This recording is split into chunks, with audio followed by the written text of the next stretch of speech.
Hello again, everyone, and welcome back to Reddit Aliens. I am John, and as always, thank you so much for being here. Solid topic, here we go. What dark secret do you know about the food industry? Please remember to like, share, and subscribe. Worse, I participated in as kitchen staff in a rather top-flight restaurant. On a slow summer Sunday afternoon, the boss sent us down to the walk-in meat coolers to spray paint the rusted walls. We were instructed to not remove the contents of the cooler first, rather just shift the meat from one side of the cooler to the other. The coat of silver spray paint will come off during cooking. There's a hamburger place in Memphis that has never fully changed out their grease in over 100 years. They add it to as needed and strain it through cheesecloth every night. Realistically, I doubt there are many 100-year-old particles floating around. The amount of waste thrown away every single day by grocery stores. I worked in the meat department of a decently sized grocery store, and the waste there was nauseating. I shit you not. We would throw away an industrial-sized garbage bin worth of meat, fish, and poultry every single day. The expiration dates dictated everything, which is obviously a sensible policy to have, but they wouldn't do anything about it. They wouldn't donate it, let employees take it home, or make adjustments to the orders so we wouldn't have to throw so much away. The reasoning was always, better have too much than not enough. Which I guess makes a little sense, but when I am throwing away dozens of pounds of tenderloins, center-cut fish, and shellfish per night, it's too much. Mind you, this is one department of one grocery store. Sorry for the rant, but I feel like it needed to be said.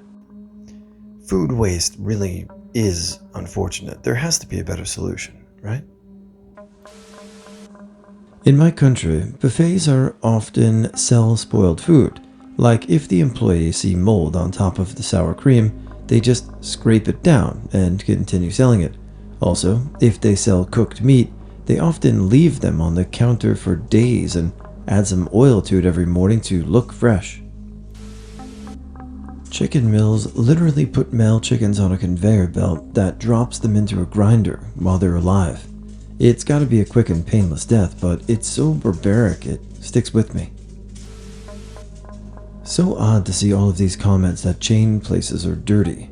On the weekends, I work as a server in the lounge of Boston Pizza, Canadian chain. Not sure if there are any in the States. And when I started working there, I was seriously impressed with the cleanliness procedures. For one example, Parmesan and chili containers are emptied and cleaned every night, as well as salt and pepper shakers. Kitchen protocols are very clean and organized as well. Grocery distribution warehouses are often extremely filthy and rarely cleaned. Wash anything canned, bottled, or jarred. They're filthy as hell, covered in microplastics, rotten food, mouse pee, bird shit, etc., etc.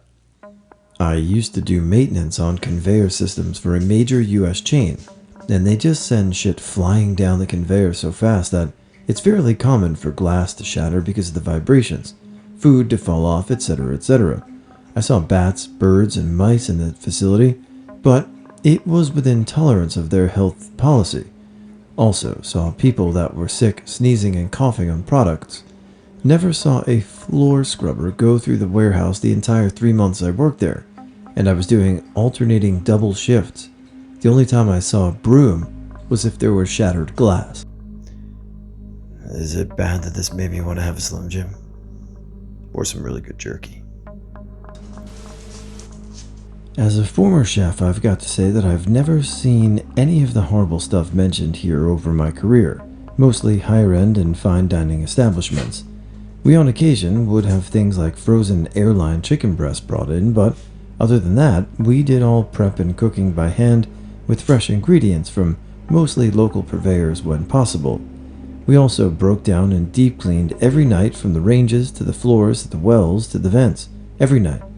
Myself and staff have always taken this shit very seriously, and it's always disappointing when you hear of this kind of behavior. Do better, people. It's more like a misleading labeling. No sugar? Right. Wrong. If you read ingredients on a lot of these packaging, It will say things like maltodextrin and dextrose. That's actually a sugar. Because of regulation, they only have to label it no sugar, and people think it's healthy, etc. Worked in a pepperoni factory 20 plus years ago as an accountant. Found that more MSP in the bill of materials, the lower quality and cheaper the product. Looking at that stuff, it looked kind of like an old, square, crumbly eraser, if you remember those. So I asked what MSP was. It's mechanically separated pork. When I asked what that means, they told me that after all the good meat is cut off of a pig, a power washer is used to blast the remaining flesh off of the carcass. That's scooped up, dried, and packaged as MSP. Enjoy your next cheap pepperoni pizza. That the fishing industry is destroying the oceans.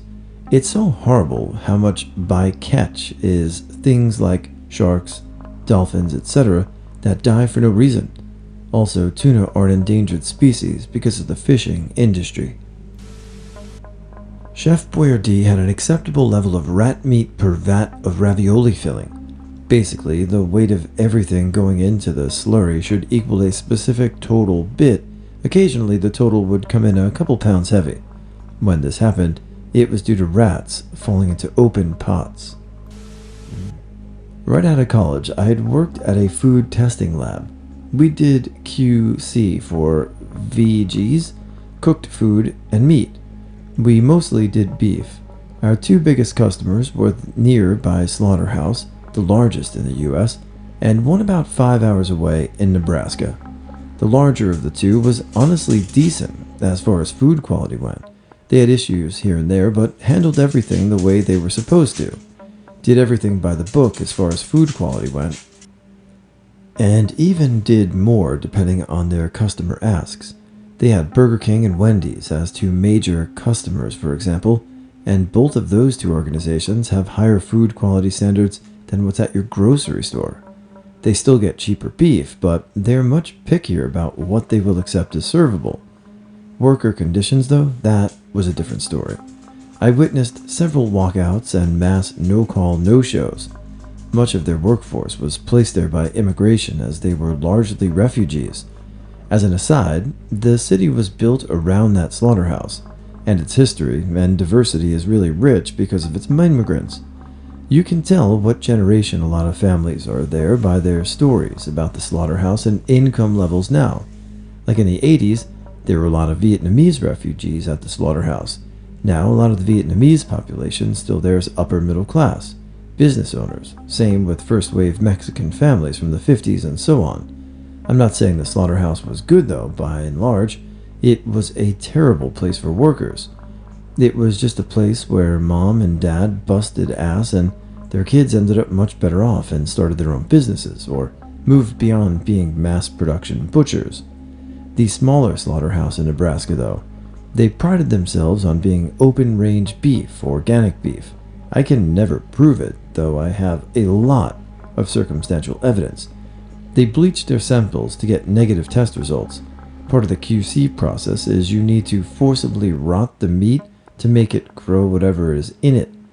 That way, you make sure whatever makes it rot isn't really bad, like E. coli, O157H7 or O122 or O145 or several strains of salmonella and some other stuff. After you let meat rot for 14 hours, it smells like rotten meat. Not this place though. After 14 hours in an incubator, it smelled like bleach. I have plenty of other stories, but the latter sticks with me, and I left out a lot on it. Almost all the chocolate you buy from commercial sources comes from child labor and trafficking. People are literally kidnapped and taken to farms where they're held at gunpoint. Children as young as 8 using machetes. No healthcare, no schools. Companies like Nestle and Mondelez don't think that is spelled right, turn a blind eye, and work from plausible deniability. I've been in hundreds of kitchens, and I can say generally the super popular local favorite places to eat are disgusting. The buildings are falling apart, the food is outdated, the walls, ceilings, and floors are alive with all kinds of bugs and rodents. Hopefully this isn't just my area and not widespread throughout the country. Pub basements are often absolutely disgusting, and vermin can be seen running around. Nobody seems to care unless you are a camera-registered pub, and even then, you might only get inspected once in a blue moon. I spent a very brief time on dishwasher duty at a very popular seafood restaurant in our town. They served a lot of crab meat au gratin in those small oval bowls. I couldn't get that hard cheese ring off the inside of the bowl, so I asked the manager what the trick was. He said, just wash it. Those rings of hard cheese don't come off and have been on there since we bought them. I think with the right ownership group, regardless of whether it be a big franchise or chain or if it's a mom and pop, that if you keep your restaurant or business clean, then more people will come. I hope that's the case. Don't eat at Uno's. I worked back of house in salad and soup prep. I saw tons of trays of veggies accidentally dropped on the floor, walked over and picked back up, but nary a rinse. The chili stays in the pot for days on end, and they just add more water and beans. I saw unsavory things working at Friendly's too. Here's a good one. Health department regulations are easily skirted around, especially in the Chinese food industry, at least in the San Francisco Bay Area, but as I've been told, everywhere around the US as well. If a restaurant fails a health inspection, they usually have 30 to 60 days to correct it. After 60 days, they visit again, and if that restaurant fails again, they can get shut down. However, if the restaurant changes ownership in that time, they get another year before being inspected again. So a lot of places will just shift ownership again and again throughout their family members, never ever bringing the restaurant up to code. It happens often, and it's something the health department denies again and again, and they even retaliate heavily against people who are outspoken against them. I've seen health inspectors leave lowboy doors open for 10 minutes and then take their temps. Once it's above 40, you're docked. Health departments are corrupt as shit. Heard rumors about bribes and all the other political corruption that plagues every aspect of the American legal system, but haven't seen anything in person besides that. Store brand food is identical to similar nationally advertised or distributed brands. One of my college summer jobs was at a grocery chain's industrial bakery. We used to make hundreds of thousands of hot dog and burger rolls for sale at our local stores. On summer holiday weekends, we also were subcontracted to make hundreds of batches for a national brand. Same recipe, same ingredients, same bakers, different bags with much higher prices printed on them. McDonald's isn't as bad as you think, and are actually really adamant about food quality, at least a decade ago. I was surprised at how much care and handling happens in the kitchen, the good ones. It was my first job, and I thought I was going into the nightmares these types of subs attract, but was humbly surprised that it was as clean as it was. I'd have to say the dirtiest part of the store was probably the grout in between the tiles, but even then, those were done at least every 2 weeks or monthly. Chef from America, you don't even want to know. I'm going to be honest, I just assume now that if I don't make it with my own 2 hands, it's not safe to eat. I've seen everything from plastic wrap to sweat to mold to cleaning acids to be served to people. And there's more than that. That's the arguably less nasty things. Obviously, that's untrue. Not every single thing you eat is unsafe. Probably not half. Maybe half if you eat a lot of fast food, but for sure 20% of it anyway. You just never know, and I've seen way too much. I don't trust restaurants, be it fast food or fine dining, unless I know someone who works there and they tell me if it's fine. Former chef here. Never send food back, unless of course the chicken is still raw sort of problem. The daily specials are fridge cleanouts. Don't order fish on a Tuesday unless the establishment is a seafood restaurant. Last but not least, try not to alter the menu and food to suit your taste. Chefs and owners work hard to create menus and recipes and will get very upset when you ask for no ham in the chicken cordon bleu. That mechanically separated meat has now been replaced with a technological advancement to remove the label, but at the end of the day it essentially is the same thing. Listeria is a major concern, and lots of plants have issues with it, but they don't find it on good often at all, so you don't hear much about it.